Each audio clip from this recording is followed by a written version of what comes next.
Hoy quiero hablarles de el Padre Celestial que restaura nuestra identidad. Amén. Si hay alguien que restaura nuestra identidad, es el Padre Celestial. Amén. ¿Cuál es el lema de la iglesia en este año? Restaurando la identidad de Cristo en nuestra vida. ¿Por qué enfocamos en eso? ¿Por qué apuntamos a restaurar la identidad de Cristo en nuestras vidas? Porque a causa de todo lo que fue pasando, a causa de la cuarentena, la pandemia, hay vidas, hay hermanos que se han entibiado, hay hermanos que se han alejado, hay otros que si bien están en la iglesia pero están ahí dudando, otros se fueron definitivamente y uno ve en las redes sociales, ¿verdad? Con una cecita, como se dice, ahí brindando ya. Hablo con otros y ya no quieren saber nada. Otras personas que sufrieron mucho a causa de la pandemia, la enfermedad que visitó su casa, están desanimados. La economía ha golpeado muy fuerte. Entonces necesitamos, hermanos, no sabemos lo que va a venir. No soy profeta del infierno. No sabemos qué puede pasar en este año. Dice que Ciudad del Este o nuestra zona pasó por la segunda ola. Y no sabemos si hay tercera ola. Ojalá que no. Todos estamos expectantes que a mitad de año esto se acabe.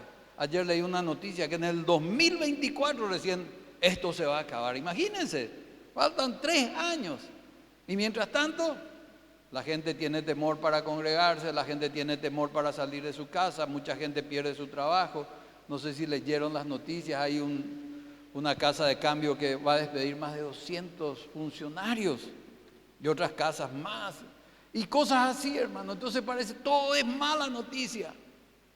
Pero ¿qué nosotros tenemos que creer? Que con la identidad de Cristo restaurada en nuestras vidas, nosotros podemos salir airosos, podemos salir adelante, podemos mantener nuestra fe en Cristo. ¿Cuántos dicen amén?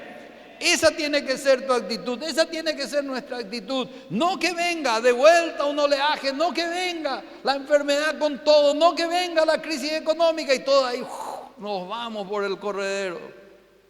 Necesitamos afirmarnos en Cristo. ¿Y cómo nos afirmamos en Cristo? La única manera es manteniendo nuestra identidad en Cristo. Diga conmigo, yo necesito tener la identidad de Cristo. Amén. Quiero que abra su Biblia en Lucas 15, 11. Y quiero contarles la historia.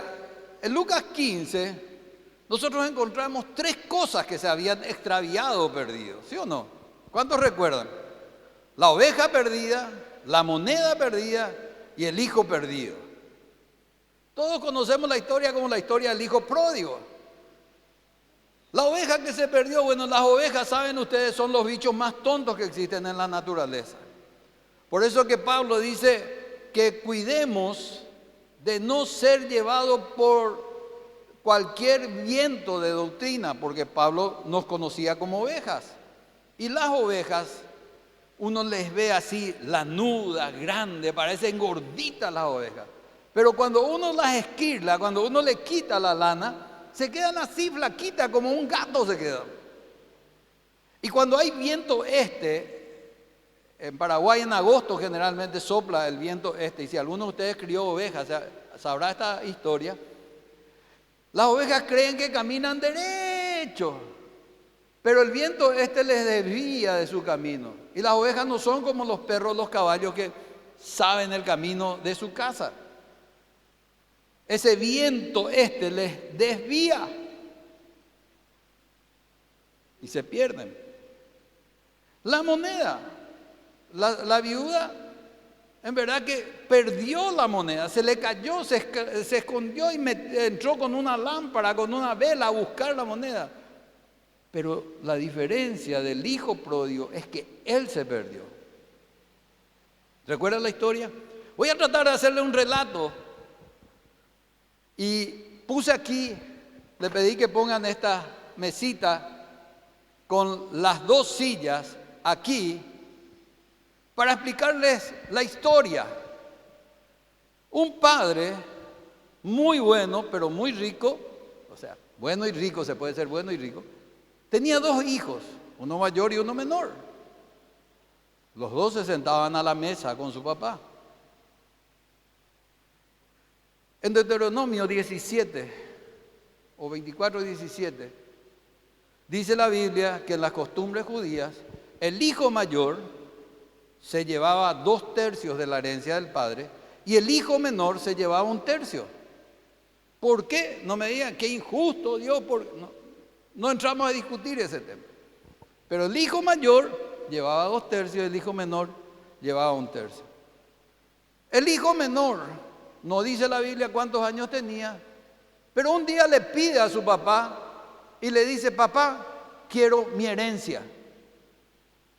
La herencia antes y ahora se reparte cuando el heredador o el padre muere, no se reparte antes. ¿Entienden? Ahí está lo llamativo. La herencia es para ser repartida después de la muerte del que hereda, no antes. Pero lo más sorprendente todavía, más allá de que el hijo menor pida su herencia, lo más sorprendente es que el padre le da la herencia al hijo. No es solamente que el hijo pida, sino que el padre se dé. ¿Saben qué le estaba diciendo el hijo pródigo al retirarse de la mesa, al retirar su ofrenda, al retirar su herencia, al retirarse de esta mesa? ¿Saben qué le estaba diciendo a su papá? Papá, quiero que te mueras.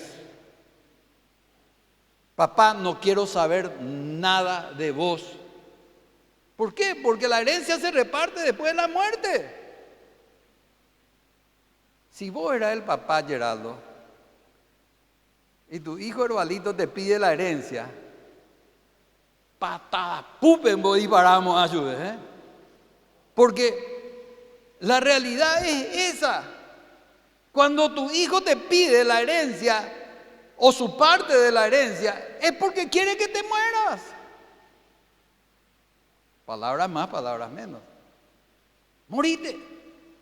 No quiero saber nada de vos. No quiero ser más tu hijo. Y el hijo menor desapareció de la mesa. Se fue. ¿Y a dónde se fue? Cuenta la Biblia que se fue a vivir perdidamente. El famoso joven Iñacare, ¿cuántos entienden guaraní? Se fue a andar por su cabeza, como se dice vulgarmente. Prostituta, farra, trago, timba, carrera. ¿Cómo era el dicho de los jóvenes? Rock, baile, droga y rock and roll, algo así más o menos. Así se fue a vivir perdidamente este joven. Y cuando perdió todo lo que era su herencia, 1/3 de lo que su padre le había dado, ahí vuelve en sí. Pero miremos un ratito la actitud del padre. En aquella época, dicen los historiadores bíblicos, que tu identidad como persona respetada estaba dada por lo que poseías. Te daba identidad: don fulano, don Talavera, tiene 50 hectáreas en Hernandaria. Don Oscar tiene 100 hectáreas. Entonces, esas eran personas importantes. Bueno, ahora más o menos así es. Pero le daban importancia por lo que poseía. Entonces, ¿cuál es la actitud del padre al aceptar el pedido de su hijo? Despojarse de parte de su identidad. Bueno, este hijo se fue, vivió perdidamente y llegó a lo último de lo último que podía llegar un judío. ¿Cuál es? Para los judíos, el cerdo es un animal inmundo. Tenían prohibido no solamente comerlo, tenían prohibido tocarlo. No podían tocar ese animal inmundo. Y dice que este muchacho no consiguió trabajo por ninguna parte más que ir a dar de comer a los cerdos. Ese fue el trabajo que consiguió. En su rebeldía cayó a lo más bajo que había. En su rebeldía llegó a lo último que podía llegar, pero había un escalón más bajo había sido. Tenía tanta hambre este muchacho que aún dice la Biblia, los algarrobos que comían los cerdos, él quería comer. Imagínense, la comida de chancho quería comer.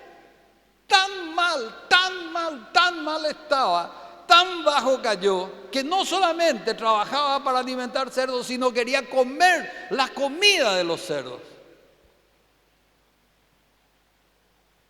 Entonces, dice la Biblia, volviendo en sí, dijo, iré a mi casa.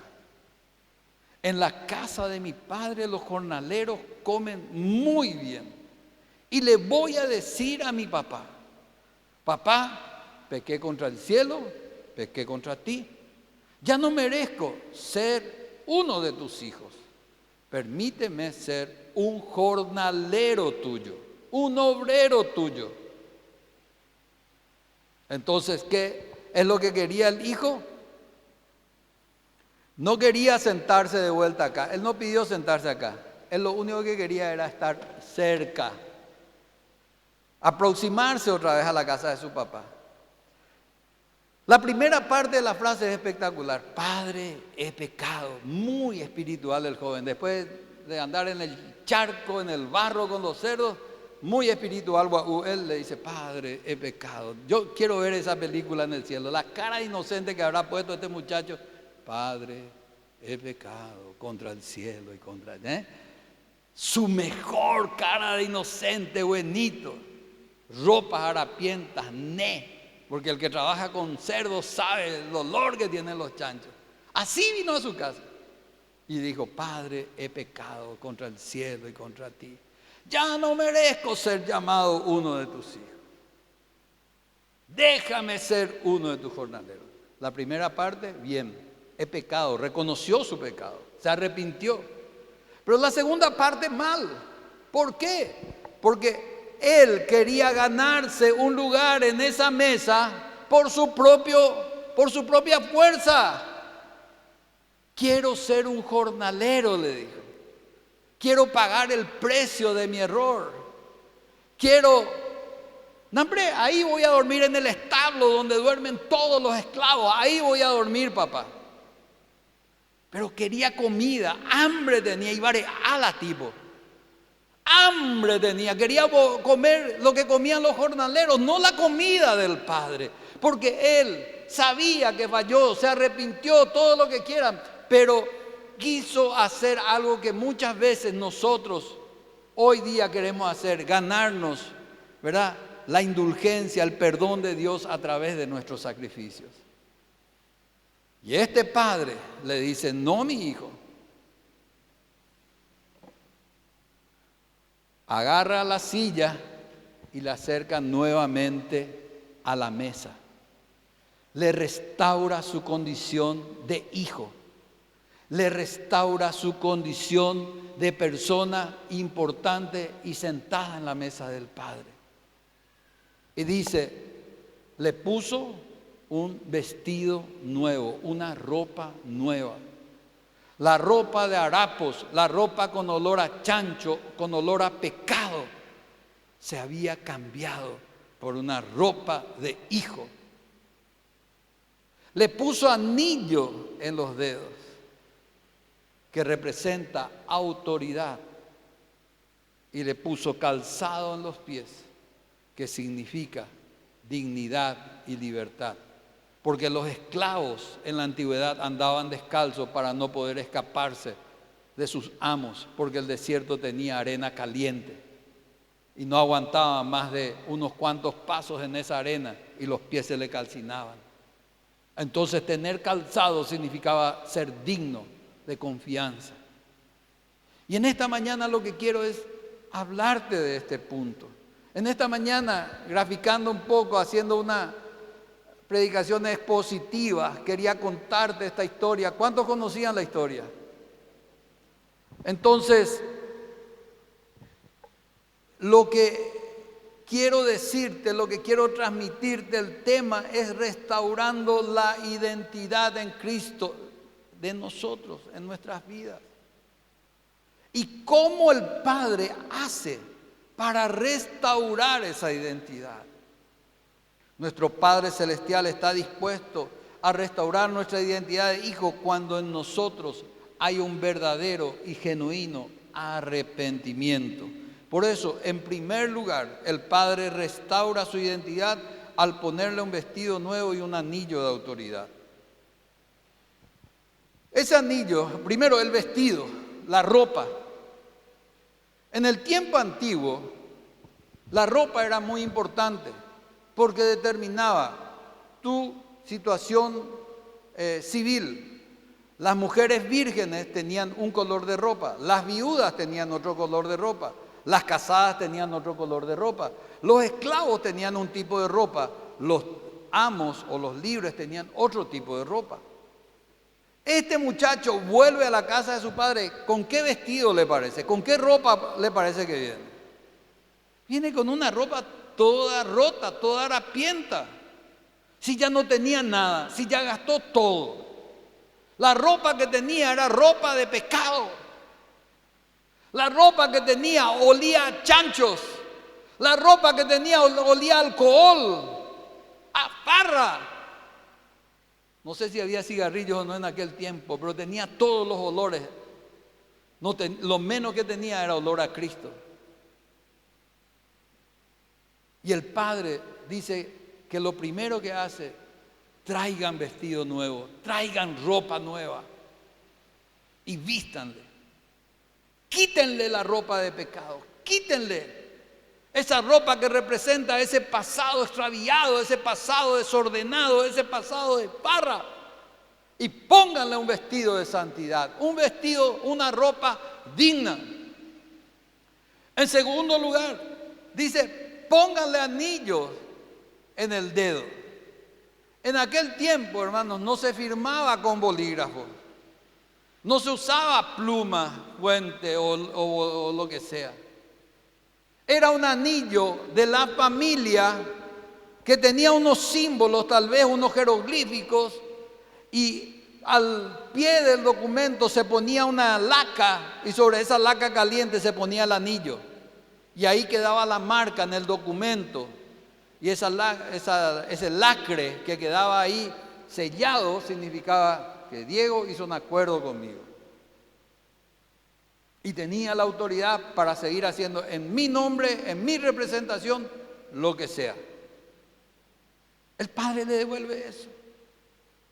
Entonces, lo que nosotros tenemos que mirar aquí es, aunque había sido desordenado, despilfarrador, el Padre le devolvió la identidad para que tuviera la capacidad de encontrarse con otros, de negociar en su nombre, de representar a la familia, cosa que no podía hacer antes porque estaba harapiento, antes porque no tenía el anillo, había entregado, tal vez había empeñado ese anillo de la familia en las farras.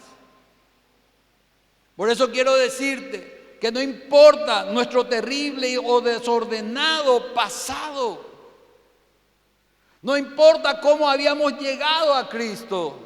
Lo importante es que como este muchacho en un momento determinado hayamos podido decir, Padre, he pecado contra el cielo y contra ti, ya no merezco ser tu hijo.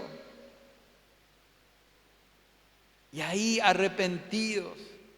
O si después de haber recibido a Cristo te alejaste, te enojaste, te desordenaste, despilfarraste o lo que sea, hoy es el tiempo, este es el año, este es el momento de volver al Padre, de reconocer ese pecado y decirle, Padre, quiero volver a ti.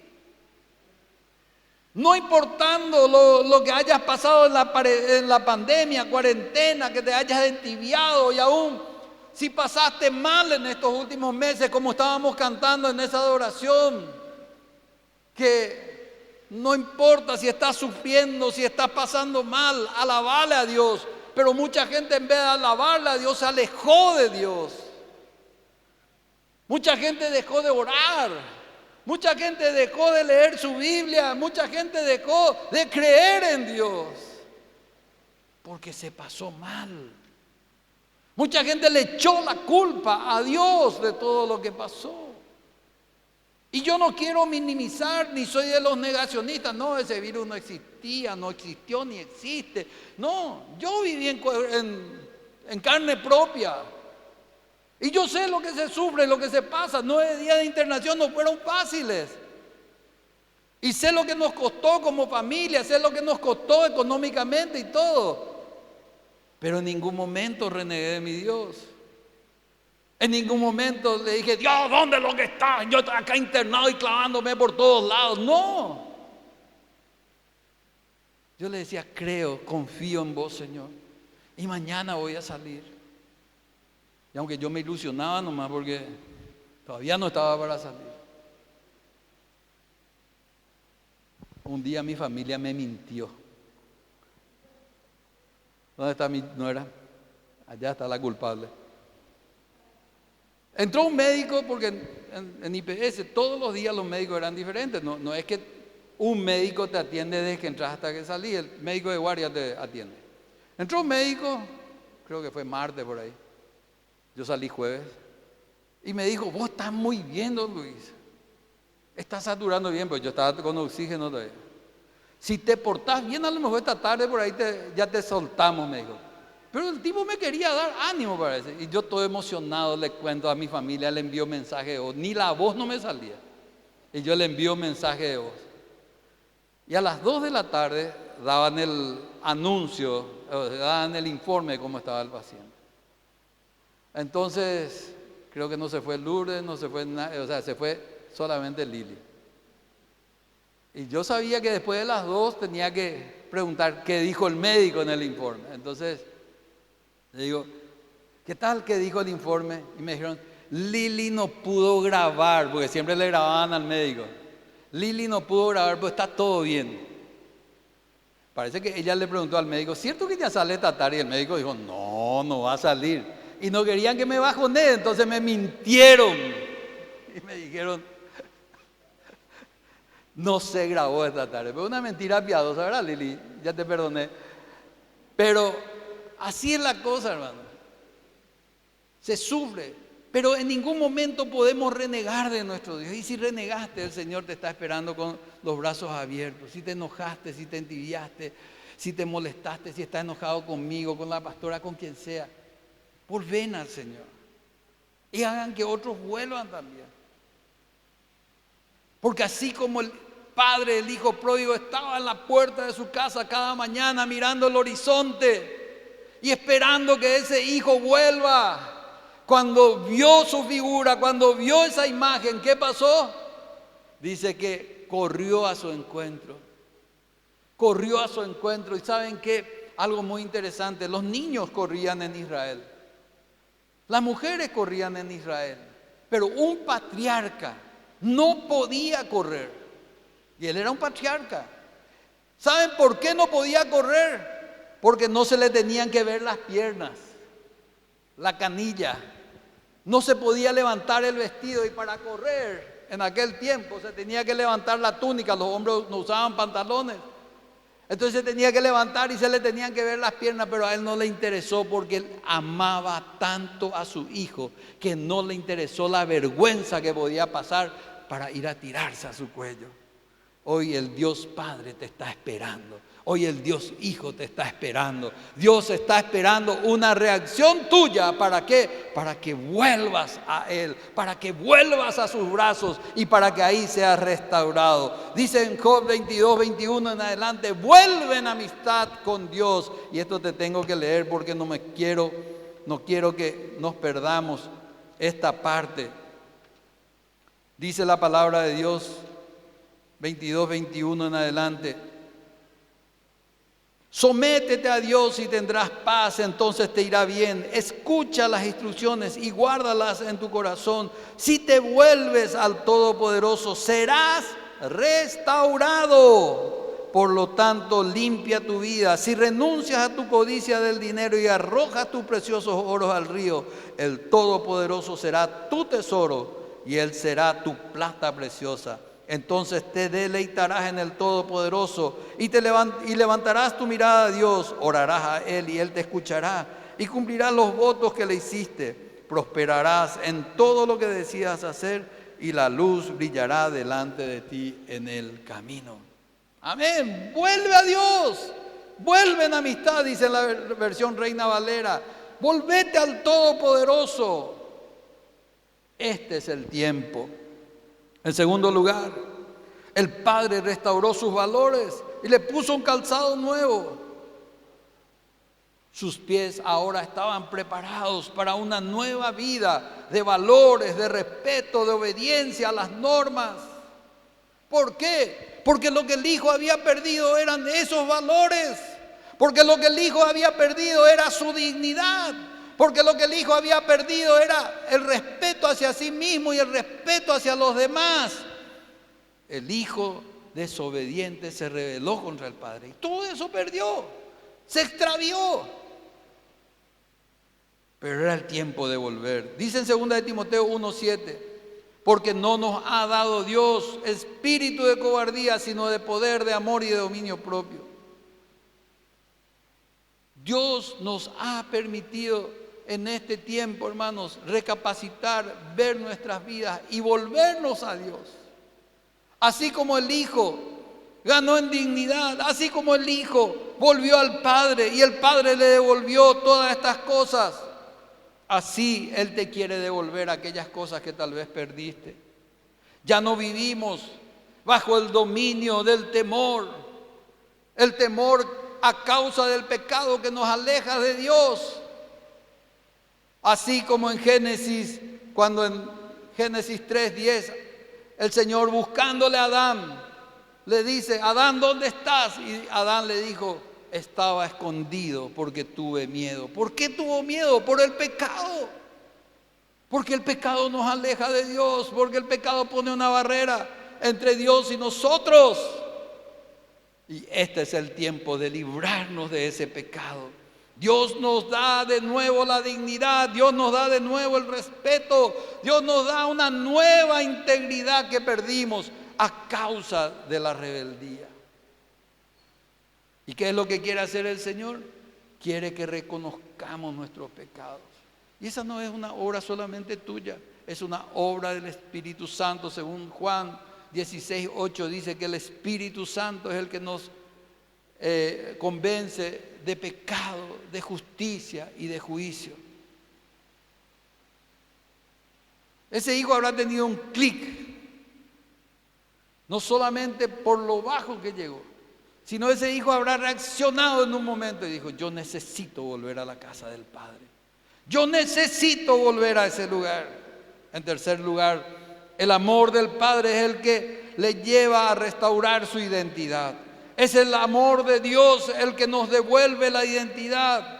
Ahora entiendo que fui creado a la imagen de Dios, el amado del Padre, porque Él me recibió y me puso un nuevo nombre, me dio una nueva identidad, una identidad de hijo de Dios. Ya no sos el borrachín del barrio, ya no sos el pichicatero, ya no sos el desordenado, el último de la fila, el burrito de tu clase, ya no sos el inútil del trabajo. Sos un hijo, una hija total de Dios. Sos una persona que el Señor dijo: no te pondré por cola, sino te pondré por cabeza. Sos alguien a quien el Señor dijo: ya no pedirás prestado, sino prestarás, porque ha llegado tu tiempo, porque el arrepentimiento trae bendición a nuestras vidas, trae restauración de nuestra identidad. Aleluya. Dale un aplauso a Cristo si le vas a aplaudir, porque no es para mí. Por el Espíritu Santo tenemos la capacidad de entender del dominio propio, de no desagradar más a los demás, porque Él restaura el respeto en nuestras vidas. Tengo dominio propio, respeto a las personas. Ya no tengo que gritar, ya no tengo que ofender, ya no tengo que maltratar. pues mi alma ya no gobierna mi vida, es el Espíritu Santo el que gobierna mi vida y empiezo a moverme en otra dimensión porque volví a la casa del Padre, porque me senté de vuelta en la mesa del Padre. ¡Aleluya! Porque Dios gobierna mi vida. ¿Cuántos dicen amén? Cuando nuestra carne gobierna, queremos hacer lo que la carne quiere: dormir, comer, emborracharnos, fornicar, hacer todas las cosas que no debemos hacer. Pero cuando volvemos al Padre, cuando hay un genuino arrepentimiento, ¿qué ocurre? Hermanos, empezamos a tener la mente de Cristo, empezamos a pensar como Cristo piensa, empezamos a vivir en la dimensión espiritual, porque las cosas de la carne, dice Pablo en el libro de Romanos, son contra el Espíritu. Y nosotros no podemos amar las cosas de la carne. No améis al mundo ni las cosas que están en el mundo, decía Juan escribiéndole a los jóvenes. Porque el mundo y sus deleites pasan, mas el que hace la voluntad de mi Padre permanece para siempre. Aleluya. Y en cuarto y último lugar, por el Espíritu tenemos integridad, identidad y respeto. ¿Qué es la integridad? Es la capacidad de aceptar nuestros errores. La integridad es la capacidad no solamente de ser una persona impoluta, irreprensible, sino la capacidad de decir: este es mi error, tengo debilidades de carácter, necesito el carácter de Cristo, necesito la mente de Cristo. Porque muchas veces, por el título de cristiano o de creyente o como nos querramos llamar, supuestamente ya no tenemos pecado, ya no vivimos en pecado, no reconocemos nuestros errores. Pero amada iglesia, la integridad significa reconocer delante de Dios y de nuestros seres queridos, de los que nos rodean, que somos personas falibles, que somos personas que fallamos, que nos equivocamos, que metemos la pata. ¿Cuántos meten la pata? Como yo. El reto es santo. ¿Cuántos metieron la pata esta semana? Un poquitito más. ¿Cuántos pecaron ayer? Y el resto. Pueden salir nomás, hermano. Los santos, por favor. No es para ustedes esta prédica. Aleluya. Aleluya. Entonces,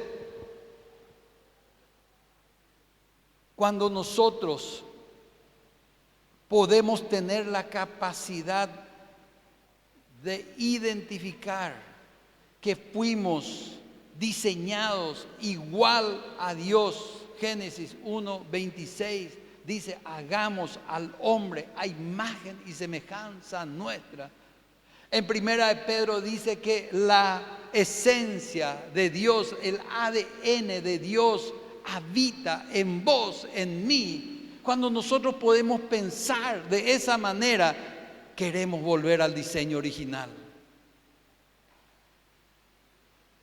Pablo, escribiéndole a los romanos, dice que el primer Adán, el que tenía la imagen de Dios, el que fue creado a la imagen de Dios, pecó. Pero el segundo Adán, que es Jesucristo, no pecó. Y vos y yo y todos nosotros hoy tenemos la decisión en nuestras manos. ¿A quién queremos parecer? ¿Al primer Adán o al segundo Adán? ¿A quién vamos a seguir? ¿La identidad de quién queremos? Yo quiero la identidad de Cristo. Yo quiero la identidad del segundo Adán. Yo quiero la identidad del santo, el que no conoció pecado. Somos santos en proceso de perfección. La presencia del Espíritu Santo en nuestras vidas, hermanos, reconstruye, restaura los valores fundamentales del ser humano. ¿Sí o no? Es el Espíritu Santo el que produce que nosotros vivamos en dignidad, en integridad, en respeto, con la identidad de Cristo. No hay otra manera. No es con tu fuerza, no es con espada, no es con ejército. sino ¿con qué? Con su Santo Espíritu. Amén. Así vencemos la batalla contra nuestra carne. Nuestro primer y gran enemigo es nuestra carne, es nuestro ego, es nuestro yo. Amén. Hermanos de la alabanza, si pueden ir subiendo. Concluyendo, hoy todos estamos en las mismas condiciones. Creo que todos, y no estoy juzgando la vida de ustedes, y no estoy diciendo aquí del tercer piso ¿dónde están los pecadores? No, como dice mi querido Robertito, usando una frase de él. No. Hoy lo que quiero decirte es que todos necesitamos la restauración de la identidad, de la imagen de Cristo en nuestras vidas. Todos necesitamos arrepentirnos y pedirle perdón al Señor. Por lo tanto, esa frase que pronunció el hijo pródigo, Padre, he pecado contra el cielo y contra ti, tiene que ser nuestra oración todos los días. Amén. Confesión y arrepentimiento. Confesión y arrepentimiento. Amén. Confesión y arrepentimiento. ¿Cuántos tienen cosas que confesar al Señor? Ahí en el lugar donde estás. Yo te pido que inclines tu rostro por un instante. Que empieces a hablar con Dios. Y puedas decirle, Padre, he pecado contra el cielo y contra ti. Padre, me he equivocado. Padre, estoy tibio. Y tu palabra dice que a los tibios vos vomitarás de tu boca. En esta mañana, Señor, vuelvo mi rostro a ti. Y aunque he estado en el chiquero, aunque he estado en el barro, en el lodo, aunque huela a pecado, Señor, en esta mañana vuelvo a ti, Señor. En esta mañana vuelvo a ti, Señor. En esta mañana me arrepiento y te pido perdón. Quiero sentarme de vuelta en tu mesa, Señor. El Padre Celestial es el que restaura nuestra identidad en Cristo. No somos nosotros mismos. El Hijo quería pagar el precio de su restauración, como les dije anteriormente, y le dijo, quiero ser uno de tus jornaleros. Pero el Padre dice, no es con tu esfuerzo. El Padre no dice que la salvación es por obra, sino es por gracia. Y en esta mañana, si aquí hay personas que están por primera vez, si en esta mañana hay personas que quieren reconciliarse con Cristo, a lo mejor hace tiempo que no sentís el poder del Espíritu Santo, la presencia de Dios en tu vida. Y unción, hermanos, unción es presencia del Espíritu Santo. Unción no reposa en un lugar físico. La unción no está solamente sobre el pastor, la unción está sobre la vida de todos aquellos que buscan y anhelan la presencia del Espíritu Santo en su vida. No está seleccionada para unos cuantos super, hiper, mega preparados. La unción viene del hambre y sed que vos podés tener de Dios, de su Espíritu Santo. Por eso en esta mañana, en primer lugar, quiero invitar a todas aquellas personas que aún no le tienen a Cristo Jesús en su corazón, a hacer la oración que hizo este joven. Y este joven dijo, Padre, he pecado contra el cielo y contra ti. Lo primero que necesitamos es pedir perdón y arrepentirnos. Y en segundo lugar, abrir nuestro corazón para que el abrazo del Padre nos acerque a Cristo. Repitan conmigo diciendo así, Señor Jesús, en esta mañana me acerco a ti y te pido perdón por todos mis pecados. Hoy me arrepiento de cada uno de ellos.